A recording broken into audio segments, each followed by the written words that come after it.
The rattling started at 11:43 p.m., just as Courtney Hall was cutting through the employee lot behind Mel's diner. She knew this route by heart, had been taking it for 2 years, ever since she'd started closing shifts to pick up the extra $1.50 an hour. The old Hartman building loomed across the street, all boarded windows and graffitied concrete, a corpse of the city's manufacturing boom that everyone had learned to walk past without seeing. But you couldn't walk past chains rattling. Even faint, even muffled behind brick and plywood, the metallic scrape cut through the parking lot silence like a knife dragging across a tin roof. Courtney stopped mid-stride, her rubber-soled work shoes squeaking against oil-stained asphalt. She pulled her phone halfway out of her apron pocket, the cracked screen glowing in the darkness. Nothing now. Just the hum of the interstate overpast 2 blocks down and a siren wailing somewhere in the West End. Maybe she'd imagined it. Maybe her brain was creating drama after 9 hours of handling drunk college kids and businessmen who thought tipping 15% made them generous. She started walking again, faster this time, keys already in her hand. She couldn't afford to linger, not in this neighborhood, not at this hour. $1,633 in her checking account. Rent was $1,250. That left $383 for groceries, the car insurance payment she'd pushed back twice, and the $100 she'd promised her Aunt Diane for the water bill. The math played in her head like a song she couldn't turn off. The sound came again, sharper this time, metal on metal, followed by something else. A low groan, almost animal, the kind of sound that came from a body, not a machine. Every survival instinct Courtney had learned growing up in the Eastbrook projects told her to keep moving. Mind your business. Don't be a witness. Don't become a statistic. She'd learned that at 14 when her cousin Trey got shot on a corner, and nobody who saw it would talk to police because talking meant becoming a target. But her feet had stopped moving. Her thumb hovered over the emergency call button, the blue light washing over her dark skin. And then she heard it clearly, a voicemail speaking what sounded like Korean, sharp and commanding, followed by the wet crack of something hard hitting flesh. Another groan, weaker, broken, desperate. Jesus, Courtney whispered into the empty lot, her breath fogging in the November cold. This ain't my problem. This is absolutely not my problem. She stared at her phone. 11:47. If she called the cops, they'd take forever to show up in this neighborhood anyway, and they'd want her name, her number, maybe even bring her down to the station. She'd miss her morning shift tomorrow. Mel would have her final write-up ready before she could explain. And for what? Some deal gone wrong in an abandoned building. Gang business. Drug business. Definitely not her business. She should go home. Should drive her beat-up Civic back to her studio apartment, heat up leftover rice, and forget she'd ever heard chains rattling in the dark. That's what any sensible person would do. But Courtney had never been as sensible as she was stubborn. Her mama used to say she'd inherited her grandmother's iron spine along with her high cheekbones. That woman had marched in '63 with a busted ankle and raised 4 kids working double shifts at a laundromat. Courtney barely remembered her, but she remembered the stories about a woman who helped people even when it cost her. This is crazy, she muttered, shoving her phone back in her apron. Absolutely crazy. But her feet were already moving toward the gap in the chain-link fence, the one the city had fixed 3 times, but that always got cut open again within a week. Welcome back to the channel. Before we find out who is chained in the dark, comment below what time it is where you are watching from. Don't forget to like and subscribe. The basement stairs descended into pure darkness, the kind that swallowed the weak glow from Courtney's phone screen after just 3 steps. She kept one hand on the concrete wall, feeling her way down, her work shoes scraping against grit and broken glass. The air got colder with each step, thick with the smell of rust and something else, copper, sharp and wrong. Blood. The rattling was louder now, rhythmic, desperate, chain against metal, someone pulling hard against restraints. Courtney's hand found the bottom of the stairwell, and she swept her phone light across the basement. The beam caught old machinery first, industrial relics covered in dust and graffiti. Then it found him. He was chained to a support pillar in the center of the room, arms pulled behind him, wrists bound with heavy links that looked like they belonged on a ship anchor. His white dress shirt was torn and soaked through with blood, the fabric clinging to his chest. His face was a mess, Split lip, swollen eye, bruises blooming purple across his jaw. But it was the tattoos that made Courtney's breath catch. Ink covered his neck, disappearing under his collar, crawling up to his jawline in intricate patterns that looked like dragons or demons. She couldn't tell which in the dim light. His eyes locked onto hers, dark and alert despite the beating he'd clearly taken. He said something in Korean, urgent, almost a growl. Courtney took a step back, her spine hitting the stairwell wall. I can't understand you. He switched to English, his accent thick but clear. Go, now they come back. Who comes back? Go, his voice cracked with desperation, and he jerked against the chains hard enough that the pillar groaned. You should not be here. They will kill you. They will kill us both. Courtney's mind raced through her options. Call the cops, too slow. Run, leave him to whatever was coming, or do something monumentally stupid. Her eyes swept the basement again, and the phone light caught something in the corner. A length of rusted pipe, about 3 feet long, leaning against an old workbench.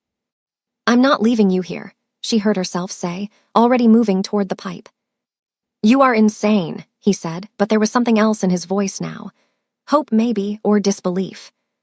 Yeah, I'm getting that a lot tonight. Courtney grabbed the pipe, felt its weight, heavy enough. She moved to the pillar where a massive padlock held the chains. Turn your head, shield your face. He obeyed without question, and she swung the pipe down with everything she had. The sound of metal on metal rang through the basement like a gunshot. The lock held. She swung again, her arms burning, her breath coming in gasps.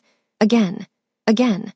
On the 5th hit, something gave, the lock mechanism bent, and with one more strike, the shackle popped free.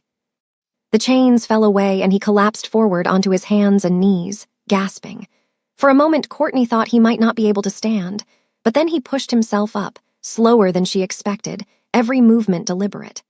Up close, he was taller than she'd realized, probably 6 feet, with blood dripping from a cut above his eye. Can you walk? Courtney asked, already reaching for his arm to help him. He pulled away from her touch, pride flashing in his eyes even through the pain. I can walk. Then we need to move, now. They made it halfway up the stairs when Courtney heard it, voices outside, speaking Korean, followed by the unmistakable metallic click of a car door opening. Then another, and another. The back, he said, gripping her shoulder to steady himself. There is a back exit. I don't know. I've never been in here before tonight. Then we find one. He pushed past her, moving faster now despite his injuries, and Courtney followed him back down the stairs. They crossed the basement at a stumbling run, her phone light bouncing wildly across walls and shadows. Behind them, the front door crashed open, heavy footsteps thundering across the floor above. He found a service corridor she'd missed, narrow and low, and they ducked into it just as flashlight beams swept across the basement from the stairwell. Someone shouted in Korean, angry, alarmed. More footsteps pounding down the stairs. The corridor ended at a rusted door with a push-bar exit. He slammed into it with his shoulder, and it gave way with a shriek of metal, spilling them both out into an alley behind the building. Cold air hit Courtney's face like a slap. Her car was 2 blocks away in the diner lot. Can you run? She gasped. He was already running. They sprinted through the alley, footsteps echoing behind them now, shouts getting closer. Courtney's lungs burned, her legs screaming from 9 hours on her feet followed by this insanity. They burst onto the main street and she grabbed his arm, yanking him toward the employee lot. Blue Honda there. She hit the unlock button and the Civic's lights flashed. They threw themselves inside. And Courtney jammed the key into the ignition with shaking hands. The engine turned over once, twice, come on, and caught. She threw it into reverse just as 3 men rounded the corner into the lot, running hard. Courtney floored it, the Civic fishtailing backward, then slammed the brakes and shifted into drive. The tires squealed as she accelerated out of the lot, blowing past the men, close enough to see their faces in her headlights, hard eyes, weapons visible under jackets.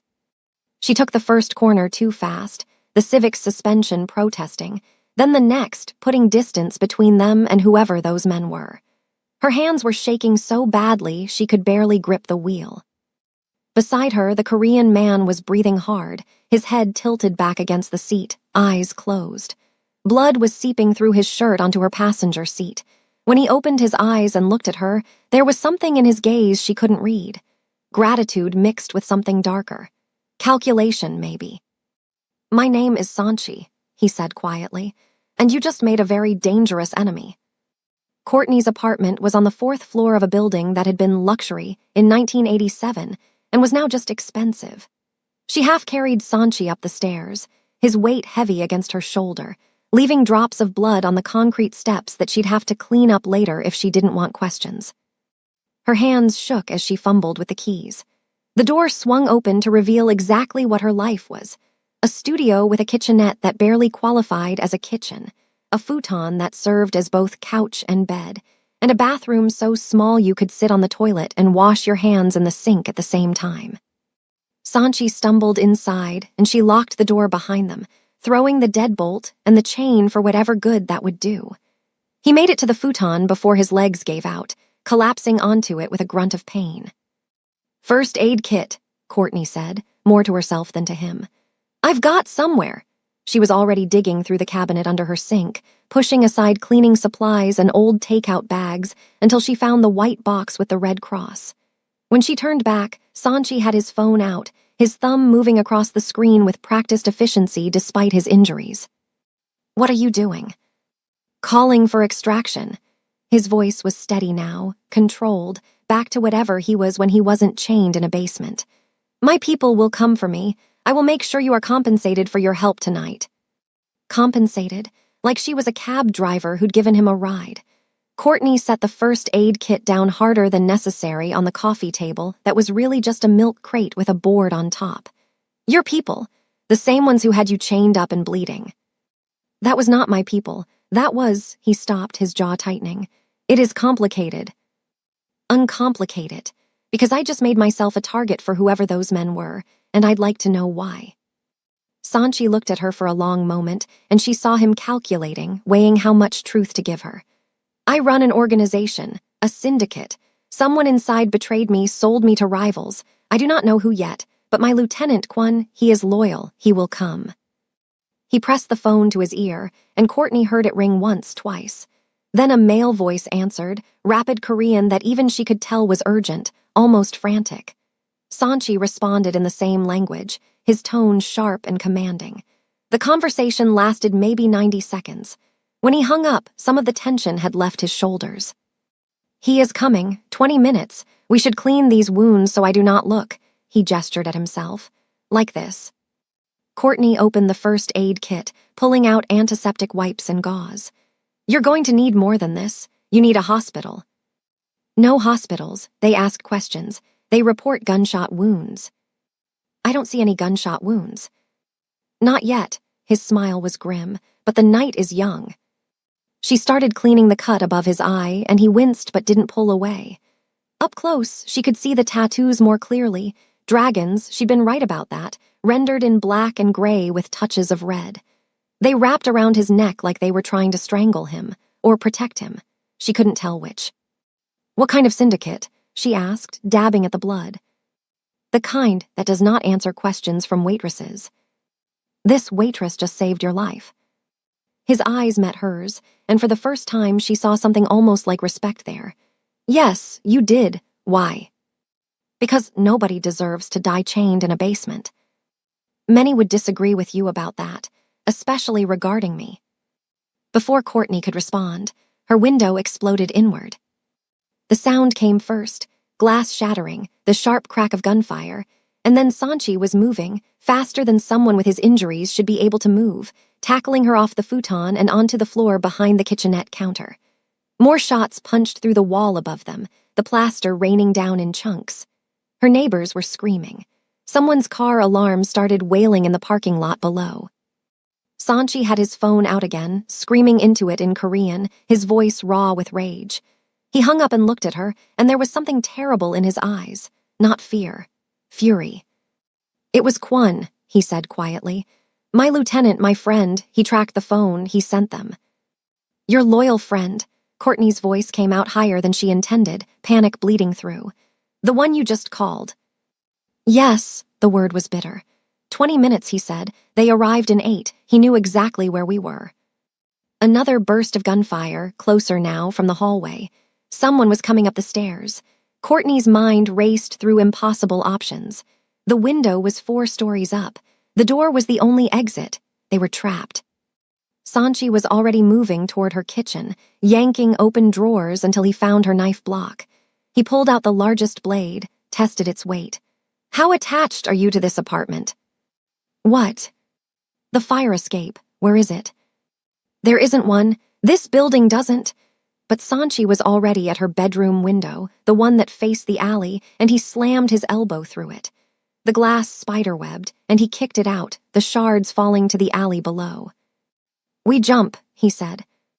"That's 4 floors." "There is a dumpster. Aim for the dumpster." He was already climbing through, and Courtney heard the apartment door shaking, someone kicking it, the wood starting to splinter around the deadbolt. She looked at the door, looked at Sanchi disappearing through the window, thought about her security deposit, her lease, her entire life in this tiny box of an apartment. Then the door frame cracked and she was running for the window. Sanchi was hanging from the ledge, and he dropped just as she reached him. She heard him hit with a crash of metal and garbage bags. Then his face appeared in the dim light below, blood running from a fresh cut on his forehead. "Jump," he shouted. "Now." Behind her, the door burst open. Courtney didn't think. She climbed through the window, hung from the ledge for 1 heartbeat, and let go. Sanchi trusted his best friend, and that friend sent hitmen to kill him. If you believe loyalty is dead these days and you can't trust anyone, hit that subscribe button. Let's show the traitors we see them. The fall lasted forever and no time at all. Courtney hit the dumpster hard, the impact knocking the air from her lungs, garbage bags cushioning her landing just enough to keep bones from breaking. She rolled sideways, gasping, and Sanchi's hand was already gripping her arm, hauling her up. "Move," he said, and they were running again. Her Civic was still in the lot where she'd left it, untouched by whatever hell had just torn through her apartment. She could hear sirens now, getting closer, and windows lighting up all through her building as neighbors called 911. Sanchi threw himself into the passenger seat, and Courtney started the engine with hands that wouldn't stop shaking. "Where?" she asked, pulling out of the lot too fast, tires squealing. "Where do we go?" "Away from the city. He will have people watching every hotel, every..." "I'm not asking for ideas, I'm telling you I don't have any." Her voice cracked on the last word. She just jumped out of a 4th-story window. Her apartment was destroyed. Men with guns knew her face, her address, probably her name by now. Everything she owned was either shot full of holes or would be seized as evidence. "I don't have money for a hotel anyway. I don't have money for anything. I have $300 and whatever's in my gas tank." Sanchi looked at her, and she could see him recalculating, adjusting to the reality that she wasn't some wealthy Good Samaritan who could just disappear to a vacation home. She was a waitress with a negative net worth who'd made the worst decision of her life in an abandoned basement. "Family?" he asked. "Friends outside the city?" Courtney's mind went blank for a moment, panic eating up her ability to think. Then it landed on the one place nobody would think to look because nobody ever wanted to go there. "My aunt. She's about 2 hours east. The Hollows." "What is the Hollows?" "You'll see." She drove, out of downtown, onto the interstate, putting miles between them and the city while Sanchi sat silent beside her, one hand pressed against his ribs where she suspected he had more injuries than just the visible ones. Every pair of headlights behind them made her stomach clench. Every exit made her wonder if they should take it, lose themselves in back roads and small towns. But gas cost money, and she didn't have money to waste getting lost. The Hollows announced itself long before they arrived. First the billboards disappeared, then the streetlights grew sparse, then the road itself got rougher, potholes appearing like wounds in the asphalt. Courtney took the exit onto Route 47, and the city skyline vanished behind them, swallowed by darkness and distance. "This is where you are from?" Sanchi asked as they passed a shuttered gas station with plywood over the windows. "Born and raised until I was 16. Then my mom got a job in the city and we left." She didn't mention that her mom had called it escaping, that she'd made Courtney promise never to come back here, to make something of herself, to break the cycle. That promise felt pretty broken right now. The Hollows proper started where the pavement turned to patched asphalt and gravel. Houses appeared, small and sagging, many with tarps on the roofs or cars on blocks in the yards. Chain-link fences, boarded windows, hand-painted signs advertising tax preparation and hair braiding out of living rooms, a corner store with bars on the windows and a hand-lettered sign that said no loitering. Courtney saw Sanchi taking it in, his expression carefully neutral.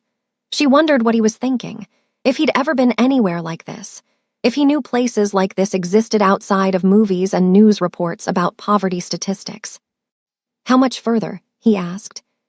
"2 more blocks." She turned onto Carmichael Street, and the houses got even smaller, most of them shotgun style with peeling paint and front porches that tilted at angles gravity shouldn't allow. Dogs barked from behind fences. A group of young men stood on a corner despite the late hour, watching her car pass with eyes that missed nothing. Aunt Diane's house was the 4th one on the left, painted a yellow that had faded to the color of old newspaper. The porch light was on, which meant her aunt was still awake, probably watching one of her church programs or working on the word searches she bought in bulk from the dollar store. Courtney pulled into the dirt driveway and killed the engine. For a moment, neither of them moved. The silence felt heavy, full of everything they weren't saying about how badly this had all gone wrong. "Your aunt," Sanchi said carefully. "She will not call the police when she sees me. She'll have questions, a lot of questions, but no, she won't call the cops." Courtney looked at him, at his expensive watch and his blood-soaked designer shirt and his tattoos that screamed organized crime. "You're going to have to tell her something close to the truth. She's old, but she's not stupid, and she's seen enough in her life that you can't shock her." "What will you tell her?" "That I helped someone and it went bad. That we need somewhere to stay for a few days until we figure out what to do next." Courtney opened her door and the reality of what she'd just said hit her. A few days. Like this was temporary. Like she could go back to her life after this. And Sanchi, in there you're not a crime boss or syndicate leader or whatever you are. You're just someone who needed help, because that's all my aunt will care about. He nodded slowly, and Courtney saw something shift in his expression. Not agreement exactly, more like adaptation. Like he was putting on a different face for a different audience.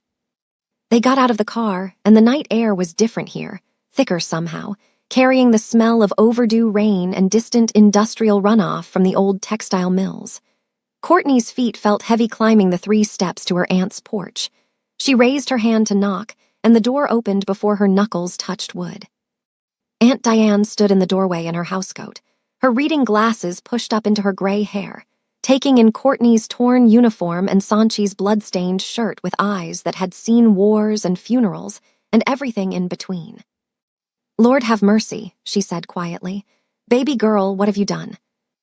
Aunt Diane didn't ask questions that first night. She just pointed Sanchi toward the bathroom with a stack of towels and pointed Courtney toward the kitchen table with a look that said they'd be talking later. By the time Sanchi emerged 20 minutes later, the water in the pipes groaning from the effort, Aunt Diane had laid out clothes on the couch. A pair of Uncle Raymond's old work pants and a plain gray t-shirt from back when he'd been alive and working at the bottling plant. Sanchi stood in the doorway holding the clothes like they might bite him. Courtney could see him processing the faded fabric, the frayed hem on the shirt, the way the pants had been patched at the knee with a square of different denim. These weren't fashion statement distressed. They were just worn out. "The shirt might be tight," Aunt Diane said from the kitchen where she was heating up something on the stove. "Raymond was a smaller man, but it's clean." "Thank you," Sanchi said, and disappeared back into the bathroom. When he emerged again, Courtney had to stop herself from starring. Gone was the crime lord in the blood-soaked designer shirt. In his place was just a man, lean and dangerous-looking still, but ordinary in a way that made the tattoos on his neck stand out even more. The pants were too short, showing his ankles. The shirt stretched tight across his shoulders. He looked stripped down, vulnerable. Aunt Diane set bowls on the table, white rice with butter, and a can of beans heated through, the kind of meal you made when it was late and money was tight and you had to feed people anyway. She added a plate of saltines and 3 glasses of tap water. Courtney saw Sanchi looking at the food, and she couldn't read his expression. He sat down slowly, like he wasn't sure of the protocol. "We say grace in this house," Aunt Diane said, reaching for Courtney's hand on one side and Sanchi's on the other. His fingers were stiff in hers, uncertain. Lord, thank you for this food and for bringing these children here safely. Watch over them and guide their steps. Amen. Amen, Courtney echoed. Sanchi said nothing. They ate in silence. Courtney was too exhausted to taste anything, shoveling rice and beans into her mouth mechanically. But she watched Sanchi take his first bite, saw the pause as he processed what he was eating. Not bad food, exactly. Just simple. Plain. The kind of food where you tasted every ingredient because there were only 3 of them. In Korea, he said quietly, my grandmother made rice every day. Just rice, sometimes with kimchi, sometimes with nothing. He took another bite. I had forgotten. Aunt Diane nodded like this made perfect sense. Funny how we forget where we came from when life gets comfortable. After dinner, Aunt Diane made up the couch for Sanchi with sheets that had been washed so many times they were soft as cloth. Courtney took the spare room, the one that still had her cousin Marcus's old posters on the wall from before he'd gotten locked up 3 years ago. She lay in the dark listening to the house settle, the sounds so different from her apartment. No traffic noise, just crickets and the occasional dog barking, and somewhere far off, music playing from someone's porch. She must have slept because she woke to sunlight coming through thin curtains and voices in the kitchen. When she stumbled out, Sanchi was sitting at the table with a cup of instant coffee, watching Aunt Diane fry eggs in a pan so old the Teflon was mostly a memory. Morning, baby, Aunt Diane said. I was just telling your friend here that if he's staying, he's helping. I got gutters that need cleaning and a back step that's coming loose. Sanchi looked at Courtney like she might translate this into something that made sense in his world. She just shrugged. Welcome to the Hollows. Nobody gets a free ride. After breakfast, Courtney walked him outside to show him around, though there wasn't much to show. Aunt Diane's house was on a block of identical shotgun houses, all of them slowly surrendering to entropy. Across the street, Mrs. Patterson was sitting on her porch in a wheelchair. An oxygen tank beside her. 2 doors down, the Martinez family had their front yard full of car parts, an engine block sitting on a tarp, while Mr. Martinez and his teenage son worked on it with tools that looked older than Courtney. Good morning, Diane's niece, Mrs. Patterson called out, waving. You home for a visit? Yes, ma'am, just for a few days. That's nice. You bring your boyfriend. She was squinting at Sanchi with open curiosity. Just a friend, Courtney said quickly. Mrs. Patterson's tone suggested she'd believe that when she saw evidence otherwise. Well, you tell your aunt I still got those green beans I put up. She wants some, she just got to come get them. They walked further down the block, and Sanchi stayed quiet, but Courtney could feel him observing everything. The house where someone had tried to start a garden in the front yard, the plants struggling in hard-packed dirt. The corner store with the bars on the windows, and a sign advertising CHECKS, CASHED, and WIC accepted. The bus stop where 3 people waited even though the bus only came twice a day, and neither time was convenient for anyone who actually had a job to get to. How long have these people lived like this? Sanchi asked finally. Forever, probably. This neighborhood's been poor since before I was born. Before my aunt was born, probably. They passed a woman walking with 2 small children, the kids wearing clothes that were clean but clearly hand-me-downs, sizes that didn't quite fit. The woman nodded at them, tired eyes missing nothing about Sanchi's unfamiliar face. In the city, Sanchi said slowly, there are restaurants where one meal costs $500. I have eaten at these restaurants. I have not thought about it. Well, here $500 is rent money, or medicine money, or the difference between keeping the lights on and sitting in the dark. They reached the corner where the young men Courtney had seen last night were still posted up, different guys but same energy. One of them nodded at her, recognition, local seeing local. They looked at Sanchi with more suspicion, clocking his tattoos, his foreignness, trying to figure out what he was doing here. Those men, Sanchi said when they'd passed, they are dealers. Probably, not much else to do around here that pays. What do they sell? Courtney looked at him. Why, you thinking of buying? No, I am thinking. He stopped walking, standing in the middle of the cracked sidewalk like he'd been hit by something he couldn't see. I know what they sell. I know because my organization manufactures it. The synthetic compounds. We sell to distributors who sell to dealers who sell here. He was staring at his hands like they were covered in something he couldn't wash off. I have never seen where it ends up. A school bus rumbled past, ancient and yellow, and through the windows Courtney could see kids in clothes that had been washed too many times, carrying backpacks that had been taped and patched. Going to schools that probably didn't have enough books or working heat or teachers who got paid enough to care.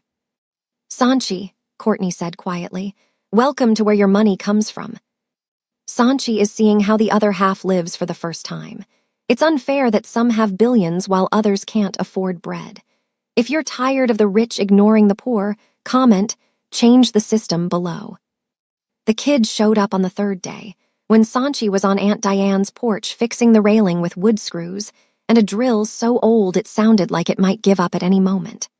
Courtney was inside helping her aunt sort through medical bills, trying to figure out which ones could be paid and which ones would have to wait another month. She heard the voice first, young and jittery, talking too fast. Yo, Miss Diane got any work? I can take out trash, sweep, whatever. Just need like $20, maybe $30. Courtney looked out through the screen door and saw him. Maybe 17, maybe 20, hard to tell because addiction aged people in ways that had nothing to do with years. He was skinny in a way that said he forgot to eat, his clothes hanging off him, his skin ashy and dull. But it was his hands that told the real story, the way they wouldn't stay still, picking at his arms, tapping against his thighs, fingers moving in constant nervous rhythm. Sanchi had stopped drilling. He was staring at the kid with an expression Courtney couldn't quite read. Marcus, Aunt Diane called from inside, her voice gentle but firm. You know I don't have work today, and even if I did, I'd need you clear-headed for it. I am clear-headed, Miss Diane. I'm good. I'm real good. But his eyes were wrong, pupils too wide, and he kept shifting his weight from foot to foot like standing still caused him physical pain.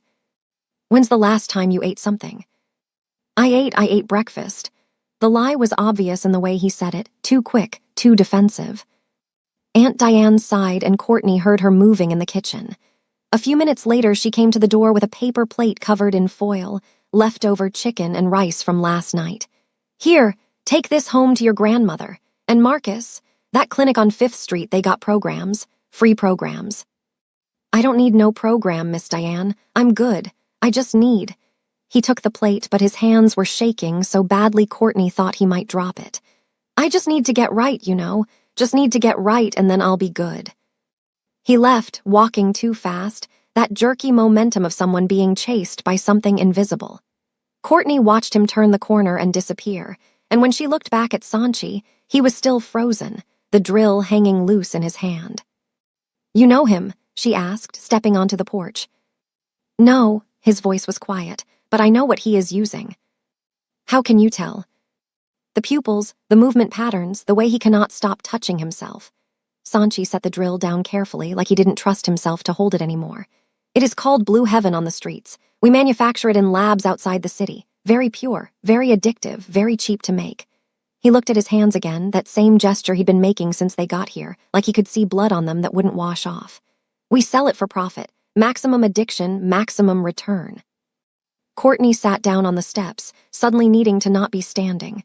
You made that, what he's on. My organization makes it. I approve the formula. I signed off on the distribution networks. He said it flatly, like he was reading from a report. It was good business. The margins were exceptional. That kid is someone's grandson, someone's son. Yes, the word came out barely above a whisper. They sat in silence for a long moment, the afternoon sun beating down on the porch, the sound of kids playing basketball somewhere down the block filtering through the air. Normal sounds. Life continuing like it always did in places where people didn't have the luxury of stopping. How old were you when you started? Courtney asked finally. 16. My father died, left debts. I paid them the only way I could. He was staring at the house across the street, where Mr. Martinez was still working on that engine, his son handing him tools. I told myself I was surviving. Then I told myself I was building an empire. I never told myself I was killing people like that boy. But you knew. I knew the numbers. Addiction rates, overdose statistics, market penetration. I knew it academically. He turned to look at her, and there was something broken in his eyes. I did not know it like this. I did not know his name is Marcus and his grandmother is waiting for him to come home and eat chicken. Aunt Diane came out onto the porch, wiping her hands on a dish towel. She looked at Sanchi for a long moment, and Courtney could see her aunt doing what she always did, reading people, seeing past the surface to whatever truth they were carrying. "That boy's been struggling for 2 years now," Aunt Diane said, settling into her chair with the grunt of someone whose knees didn't work like they used to. "Started when his mama died and he couldn't handle the grief. First it was pills, then it was whatever he could get. Now it's that blue stuff. Gets it from those boys on the corner." "The ones who work for distributors," Sanchi said. "Who work for regional managers, who work for people like me." "So you're in that business." Aunt Diane said it like she was commenting on the weather, no judgment, just acknowledgement of fact. I am. I do not know any more what I am." "Well, sitting here feeling sorry about it won't help Marcus or any of the other kids around here dancing with the devil in powder form." Aunt Diane rocked back in her chair, the wood creaking. "Question is, what are you going to do about it?" "I do not know if I can do anything. My own people tried to kill me. My organization is run by a traitor. I have no power here." "Power?" Aunt Diane laughed, but there wasn't much humor in it. "Baby, you never had power. You had money and fear. That's not the same thing." She pointed down the street where Marcus had walked. "That boy, he's got a grandmother who prays for him every night, got neighbors who check on him even when he steals from them, got a community that keeps trying to pull him back even when he keeps running toward the edge. That's power, the real kind. The kind that doesn't disappear when someone chains you in a basement." Courtney watched Sanchi process this, saw him looking at the neighborhood with different eyes. Not seeing poverty anymore, seeing people, seeing the networks of care that held this place together even when everything else was falling apart. "I cannot undo what I have done," he said finally. "No," Aunt Diane agreed. "But maybe you can stop doing it. And maybe, if you're smart and lucky and willing to get your hands actually dirty for once, you can start doing something different." Big Mike operated out of a garage behind his mother's house, the kind of place that had once been used for actual car repair and now served as headquarters for everything that happened in the hollows that couldn't happen in the light of day. Courtney had known Mike since she was 14, back when he was still in high school and already running things, back when respect meant more than money in this neighborhood. She walked up the gravel driveway with Sanchi beside her, and she could feel him taking in the scene. 3 guys playing dice against the garage wall, 2 more working on a motorcycle that had seen better days, all of them stopping what they were doing to watch the strangers approach. The Korean man with the neck tattoos and the waitress who'd gotten out and come back didn't make sense together, and things that didn't make sense got attention. "Court," one of the dice players stood up, squinting at her. "That you?" "Hey, Dree, Mike around." "He's inside, but who's—" Dree's eyes moved to Sanchi, taking in the borrowed clothes that didn't quite fit, the fatting bruises on his face, the ink on his neck. "Who's your friend?" "Someone who needs to talk to Mike. That going to be a problem?" Dree looked at Sanchi for a long moment, then shrugged. "Mike don't turn away people who come correct, but if your boy starts any shit—" "He won't," Courtney said, with more confidence than she felt. The inside of the garage was dim and smelled like motor oil and weed smoke. Big Mike sat at a card table in the back, counting money with the practiced efficiency of someone who'd been handling cash since before it was legal for him to have a job. He was 32 and looked 50, heavyset with a gray in his beard that made him seem wise, dangerous, or both. He looked up when they entered, and Courtney saw the moment of recognition, followed by surprise. "Little Courtney Hall. Heard you were back in town. Heard you brought some excitement with you, too. Mrs. Patterson said you had a boyfriend with tattoos like a Yakuza movie." "He's not my boyfriend, and he's not Yakuza." "Korean Mafia, then. Close enough." Mike set down the money and leaned back in his chair, which creaked under his weight. "So what brings the prodigal daughter and her gangster friend to my place of business?" Courtney looked at Sanchi, giving him the floor. This was his play to make. Sanchi stepped forward, and Courtney watched him doing something she hadn't seen before, making himself smaller. Not physically, but in presence. Stripping away the authority he'd carried even when he was chained and bleeding. When he spoke, his voice was level, respectful. "My name is Sanchi. I ran an organization in the city. A syndicate. My second-in-command betrayed me, tried to have me killed. He succeeded in taking my territory, my resources, my people. I have nothing now except the clothes borrowed from a dead man and the help of a woman who should have left me to die. Mike's expression didn't change. Okay, so you got played and you lost. What's that got to do with me? I want to take back what is mine, but I cannot do it alone, and I cannot do it with the resources I had before. Those resources are now controlled by the man who betrayed me. Sanchi paused, and Courtney could see him choosing his words carefully. I need different resources, different soldiers, people who know how to fight when they do not have money or technology or institutional support. You need street soldiers. Mike smiled, but it wasn't friendly. Let me guess. You heard about Big Mike who runs the Hollows, thought you'd roll up and recruit some disposable thugs to fight your war for you, promise us some scraps if we win. No, Sanchi's voice was firm. I am not here to recruit, I am here to ask, and I am not offering scraps. I am offering to burn down a system that has been poisoning your community for profit. My profit. That got Mike's attention. He leaned forward, elbows on the table. Say more about that. The synthetic drugs in this neighborhood, Blue Heaven, Crystal Dream, the others, they come from labs my organization runs. The loan sharks who charge 70% interest and break legs when people cannot pay, we finance them. The legitimate businesses that will not open here because the neighborhood is too risky. We make it risky because poverty and desperation are profitable. Sanchi's hands were steady now, his voice gaining strength. I built that machine. I profited from it.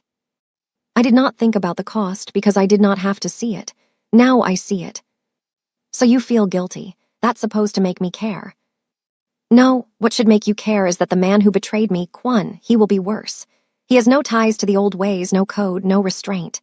He will flood this neighborhood with cheaper, more dangerous drugs. He will expand the predatory lending. He will squeeze until there is nothing left to squeeze. Sanchi looked around the garage, at the men watching this conversation with guarded curiosity. And when he is done with me, he will come for anyone who might challenge him. People like you. Mike was quiet for a moment, processing. Then he laughed, short and sharp. Man, that's the wildest recruitment pitch I've ever heard. Help me kill my enemy before he kills you. Also, I'm sorry for destroying your neighborhood. You got some balls, I'll give you that. I am not asking you to trust me. I am asking you to use me.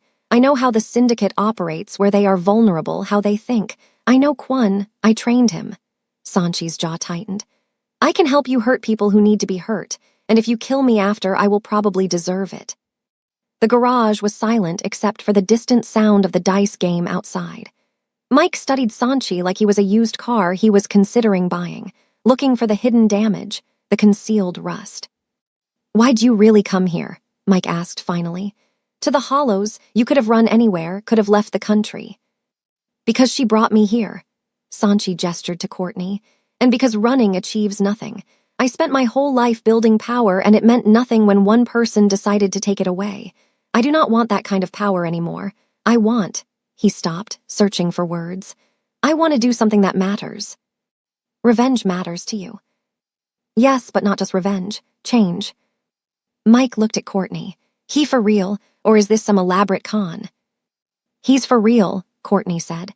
He's seen what his business does here. He met Marcus. Something shifted in Mike's expression. Marcus was known in the Hollows, a cautionary tale that was still being written. That boy's dying slow. I know, Sanchi said quietly, and I am part of why. Mike drummed his fingers on the table, thinking. Finally he stood up, all 6 feet 3 inches and 250 pounds of him. All right, I'll hear your plan, but understand something, you're not the boss here. You're not in charge. You're a resource, like you said. A weapon we might choose to use. You got a problem with that? Sanchi met his eyes without flinching. I have no problem with that. Good, because the last thing the Hollows needs is another arrogant rich boy thinking he knows what's best for us. Mike walked to the garage door and called out, Dree, get the others. We're having a meeting. The big corporate mafia thinks these street guys are nothing. If you love seeing the underdog fight back against the big bullies, smash that like button right now.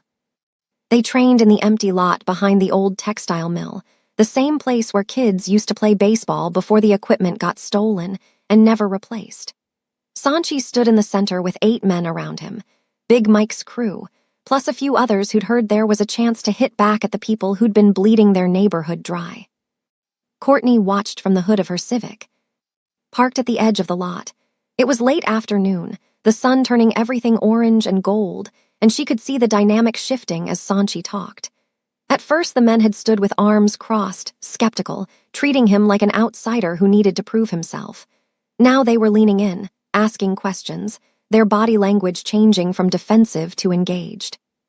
"You do not have body armor or automatic weapons," Sanchi was saying, walking in a slow circle. "But they do not expect resistance here. They expect to roll in with their SUVs and their guns and their confidence, and they expect people to scatter. That is their weakness. They have been powerful for so long they have forgotten how to fight people who are not afraid." "I'm afraid," one of the younger guys said. "I ain't gonna lie about that." "Good, fear keeps you alert.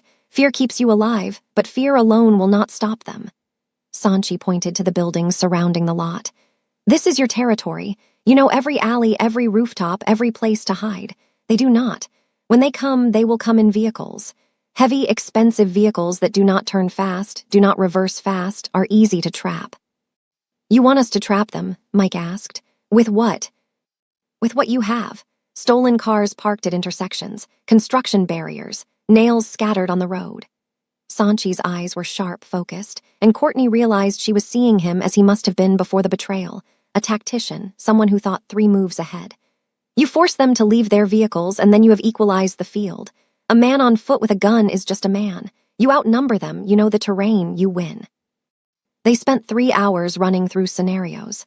Sanchi made them walk the neighborhood, pointing out choke points and escape routes, teaching them how to communicate without phones that could be traced. He showed them how to move in pairs, how to create distractions, how to hit and fade before the enemy could respond. Dree was the one who finally asked what they were all thinking. "When you say hit, you mean kill, right? You're asking us to kill people." The lot went quiet.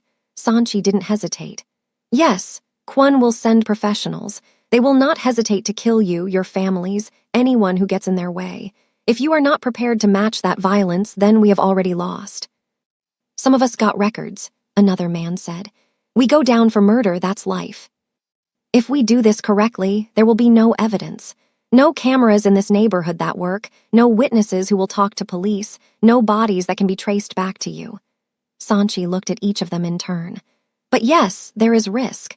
There is always risk. You must decide if the risk is worth what we are trying to accomplish." Mike stepped forward. "We've been getting picked off one at a time for years. Cops don't care when one of us gets shot over corners or debt. System's been killing us slow. Maybe it's time we killed back." He looked at his crew. "But anyone wants out, walk now, no shame." Nobody walked.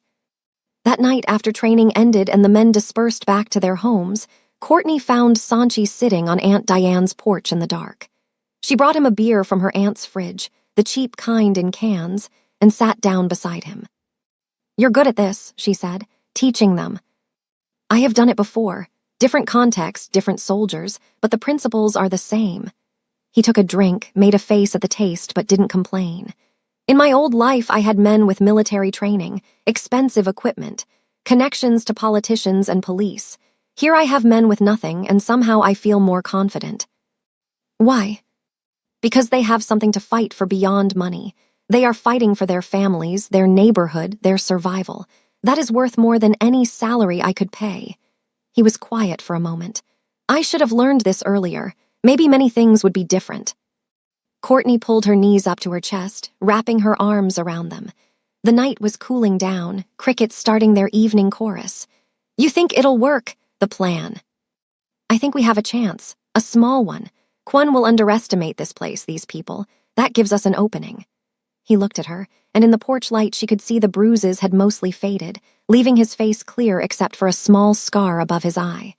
"But Courtney, if this goes wrong when they come, you should not be here. You should leave, go somewhere far away, somewhere they cannot find you." "I'm not leaving my aunt." "Then your aunt should leave too." "She won't. This is her home. And honestly..." Courtney looked out at the dark street, at the houses with their dim porch lights, at the life she'd tried to escape and somehow ended up back in. "I'm tired of running. I'm tired of being invisible. I saved you because nobody deserves to die chained up. But now I'm staying because these people deserve someone to fight for them." Sanchi studied her face like he was seeing something there for the first time. "You are stronger than I thought. When I first saw you in that basement, I thought you were just a frightened waitress who made a mistake." I am, but frightened doesn't mean weak." "No," his voice was soft, "it does not." They sat in silence for a while, drinking cheap beer and listening to the neighborhood settle into night. Somewhere down the street someone was playing music, old R&B that drifted through the air. A car passed slowly, the driver waving at them out of habit, the way people did in places where everyone knew everyone. "Can I ask you something?" Courtney said finally. "Yes." "When this is over, if we survive, what happens then? You go back to being a crime lord, back to the penthouse and the expensive suits and the system that destroys places like this." Sanchi took a long drink, draining the can. "I do not know. I only know that I cannot go back to being who I was. That person is dead. He died chained in a basement." He crushed the can slowly in his hand. "Who I become after this, I do not know yet." "Well," Courtney said, standing up and offering him her hand. "Maybe we figure it out together. Come on. We've got more planning to do. Mike wants to walk the perimeter again tomorrow, and we need to figure out where to position everyone." He took her hand and let her pull him up, and for a moment they stood close enough that she could feel the warmth coming off him in the cool night air. His fingers lingered in hers just a second longer than necessary before he let go. "Together," he said. "Yes, I would like that." They came at 4 a.m, when most people were either asleep or just getting up for early shifts. 3 black SUVs rolling through the hollows like they owned the place, windows tinted dark, engines purring with the confidence of machines that cost more than most houses on the block. Courtney was awake when the call came through on the burner phone Mike had given them. She shook Sanchi's shoulder where he'd fallen asleep on Aunt Diane's couch, and his eyes snapped open instantly, already alert. "They're here," she whispered. He was on his feet before she finished the sentence, moving to the window, staying back from the glass.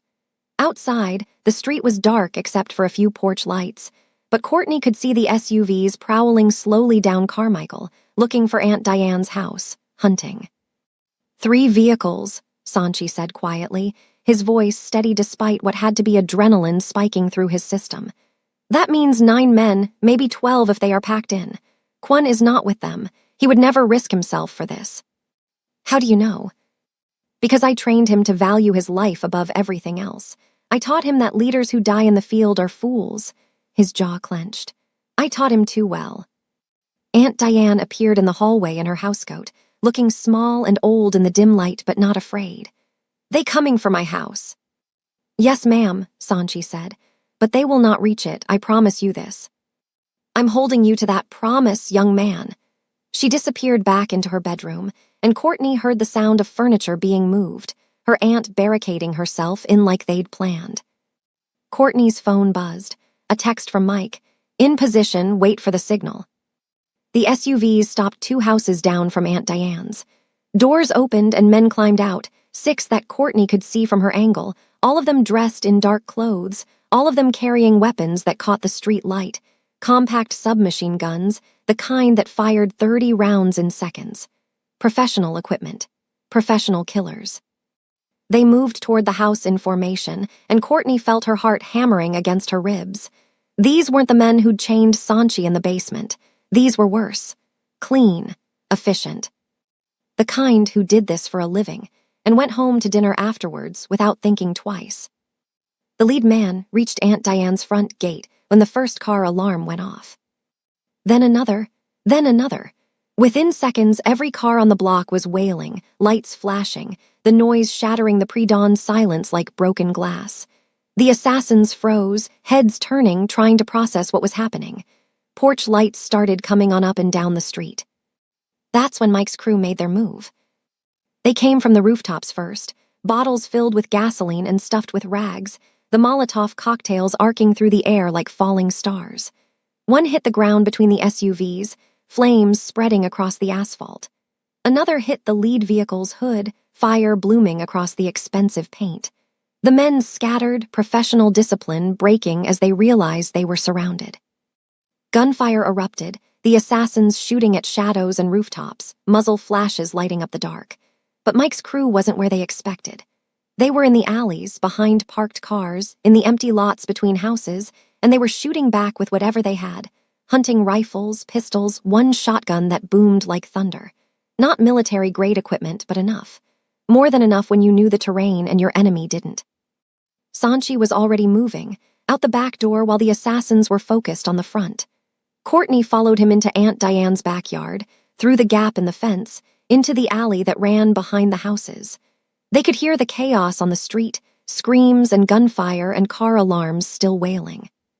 "The second vehicle," Sanchi said, running low and fast. "The driver will try to reverse to get them out. We stop him, they are trapped." They came around through Mrs. Patterson's yard. She was in her wheelchair by the window, watching the street with an oxygen mask on, and she gave them a small nod as they passed. The second SUV's engine was already running, reverse lights glowing white. Sanchi pulled something from his pocket, the improvised spike strip they'd made from boards and roofing nails, and threw it under the rear tires just as the vehicle lurched backward. The tires exploded with sounds like gunshots, the SUV listing sideways, and the driver's door flew open. A man stumbled out, weapon raised, and Dree was there with a baseball bat, swinging for the fences. The man went down hard. It was chaos and violence and desperate fighting in the dark, and Courtney realized with a sick clarity that people were dying on this street, where she'd learned to ride a bike, where Mrs. Patterson had given her lemonade on summer days, where normal life had been happening until she'd brought war home with her. An assassin came around the corner of a house, weapons sweeping, and found Courtney standing there. Time seemed to slow down. She saw his finger moving toward the trigger, saw his eyes cold and professional behind the gun sight. Then Sanchi was between them, moving faster than should be possible, a knife in his hand. Where had he gotten a knife? And the man was falling, gurgling, blood dark against his tactical gear. "Stay behind me," Sanchi said, his voice hard in a way she hadn't heard before. This was who he'd been in his old life, not the man learning to fix porches and eat simple food. The killer, the crime lord, the person who'd built an empire on violence. The gunfire was dying down now, individual shots instead of the sustained bursts from before. Mike's voice carried through the darkness, calling out in a pattern they'd practiced. "Clear north, clear west." Other voices responded, "Clear south, east clear." Courtney walked back onto Carmichael Street and stopped, staring at what had been a quiet neighborhood 10 minutes ago. 2 of the SUVs were burning, flames reaching toward the sky, black smoke billowing. The third was listing on destroyed tires, doors open, empty. Bodies lay on the asphalt, some moving weakly, some not moving at all. Mike's crew was emerging from cover, checking the fallen, securing weapons, moving with practiced efficiency despite their makeshift training. Big Mike himself was standing in the middle of the street with a rifle in his hands, and he looked at Sanchi with an expression that was part respect, part horror. Jesus Christ, that actually worked. "Not yet," Sanchi said, his voice still hard. 2 escaped on foot heading east, if they report back. "Already handled." Mike pointed down the block where 2 more of his crew were walking back, grim-faced. "Nobody's reporting nothing." Sanchi nodded, accepting this, and Courtney watched the reality settling over the neighborhood. They'd won. They'd actually won. A community armed with hunting rifles and homemade firebombs had defeated professional killers with military equipment. But the bodies on the street told a different story about what winning meant. Sirens started wailing in the distance, getting closer. Mike was already barking orders, his crew moving to scatter, to disappear back into houses and alleys, to become invisible again. The SUVs would burn until the fire department came. The bodies would have no identification. The neighborhood would tell the police they didn't see anything, didn't hear anything, didn't know anything. Because that's how the Hollows survived, by keeping its secrets and protecting its own. Aunt Diane came out onto her porch, surveying the damage, and caught Courtney's eye. "Y'all got 5 minutes to get out of here before those sirens arrive. Go." "Aunt Diane." "Go, baby. I'll be fine. I've been fine through worse than this." She looked at Sanchi. "You keep your promise now, you change things." Sanchi nodded once, sharp and certain. "I will." The traitor thinks he can just march in and destroy this neighborhood. If you can't stand bullies who think they own everything, comment, fight back, and subscribe to see them get what they deserve. The war ended not with a battle, but with a phone call. Sanchi made it 3 days after the ambush, standing in the empty lot behind the textile mill with Courtney beside him and Big Mike standing guard 20 feet away. He held a burner phone in one hand, and in the other, a photograph that one of Kwon's surviving men had given them before Mike's crew convinced him to talk. The photo showed Kwon in what used to be Sanchi's office, sitting in what used to be Sanchi's chair, wearing a suit that probably cost more than Aunt Diane's house. "Are you sure about this?" Courtney asked quietly. "No." Sanchi looked at her, and she saw the fear there alongside the determination. "But certainty is a luxury I do not have anymore." He dialed. The phone rang twice before Kwon answered, his voice smooth and confident. "I don't recognize this number." "You should recognize my voice, though." Sanchi kept his tone level, casual, like he was calling about dinner plans instead of a war. "Hello, old friend." Silence on the other end. Then carefully, "Sanchi, I heard you were dead." "You heard wrong. Your men in the hollows are dead, though. All 12 of them. Would you like to send more? I have an entire neighborhood that enjoyed killing the first batch." More silence. Courtney could hear Kwon breathing, could almost feel him recalculating, reassessing. "Where are you?" "Somewhere you will never find me, but I found something interesting while I have been away. I found your money trail, the accounts in Singapore, the property in Vancouver, the safety deposit boxes in 3 different countries." Sanchi's voice hardened. "I found where you have been stealing from the syndicate for the past 2 years, siphoning off percentages, building your escape plan. The elders will be very interested to see this evidence." "You're bluffing." "Am I? Check your Singapore account, the one under the name James Park. I transferred 50,000 out of it this morning, just to prove I have access." Sanchi waited, heard the clicking of keys on a laptop. "See it." Kwon's voice came back tight with barely controlled rage. "What do you want?" "A meeting, tomorrow, noon. The warehouse district, Pier 47. You come alone, I come alone. We settle this like men instead of sending soldiers to die for our pride." "If I don't come?" "Then I send the evidence to the elders, and you spend whatever time you have left running from people much scarier than me. Your choice, old friend." He hung up before Kwon could respond. "He won't come alone," Mike said from his position. "He's not that stupid." "I know, neither am I." Sanchi looked at Courtney. "This is the dangerous part." She almost laughed, as opposed to the part where we fought 12 assassins in the street. "That was straightforward. This is complicated." He reached for her hand, and she let him take it. "If something happens to me tomorrow—" "Don't." "If something happens," he continued, squeezing her fingers, "there is a key in the Bible in your aunt's house. Inside the Book of Psalms. It opens a storage unit in the city, number 247. Inside are documents, money, everything you would need to disappear. Take your aunt and go." "I'm not leaving you." "Courtney, I didn't save you from that basement just to watch you walk into another trap alone." She pulled her hand away, frustrated. "We do this together or we don't do it at all." They did it together. The next day at noon, Pier 47 was exactly as abandoned as it needed to be. All rusted shipping containers and broken concrete. The kind of place where violence could happen without witnesses. Sanchi walked in from the north entrance with Courtney 10 steps behind him, both of them knowing that Mike and his crew were positioned in the containers with rifles, that this was as much theater as it was negotiation. Kwon was already there, standing in the center of the open space in a gray suit that probably cost $5,000. He wasn't alone despite the agreement. 4 men flanked him, all armed, all watching. He smiled when he saw Sanchi, but there was no warmth in it. "You look different," Kwon said in English, probably for Courtney's benefit. "Poor suits you." "Betrayal suits you," Sanchi replied. "The elder's chair, my office, my organization. How does it feel, stealing what you could not earn?" "I earned it by being smarter than you. You got soft, Sanchi, started questioning the business, talking about ethics, wondering if we were hurting people."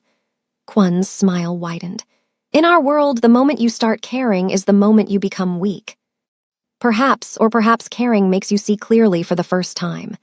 Sanchi took a step forward. "I have a proposal. You step down. You return control to me. In exchange, I do not kill you or send the evidence of your theft to the elders. Why would I accept that? I have the power now. You have nothing but a ghetto and some street thugs. I have something more valuable. I have nothing left to lose.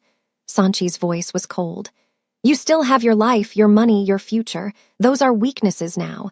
They make you afraid to die. I am not afraid anymore. Kwon's smile faltered. His hand moved toward his jacket, and everything happened fast. Mike's crew opened fire first, precise shots from the containers that dropped 3 of Kwon's men before they could react. The 4th managed to get his weapon up, but Courtney was already moving, tackling Kwon from behind, using everything her daddy had taught her about fighting before he died. Go for the knees, disrupt their balance.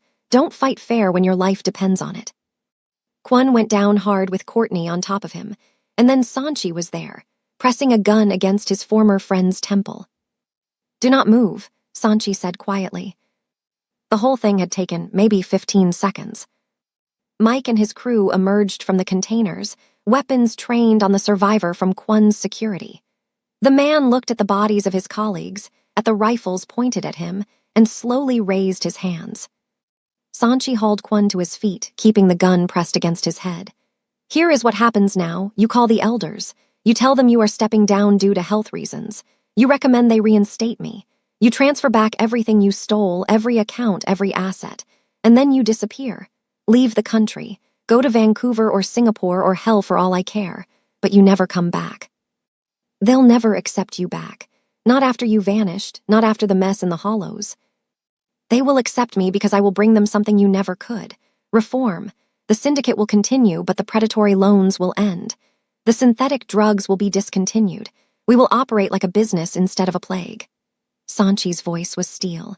And if they do not accept this, then I will burn the entire organization down from the inside. I know where all the bodies are buried, Kwon, literally and figuratively. 3 weeks later, Sanchi stood in his old office with new rules and old enemies watching him carefully.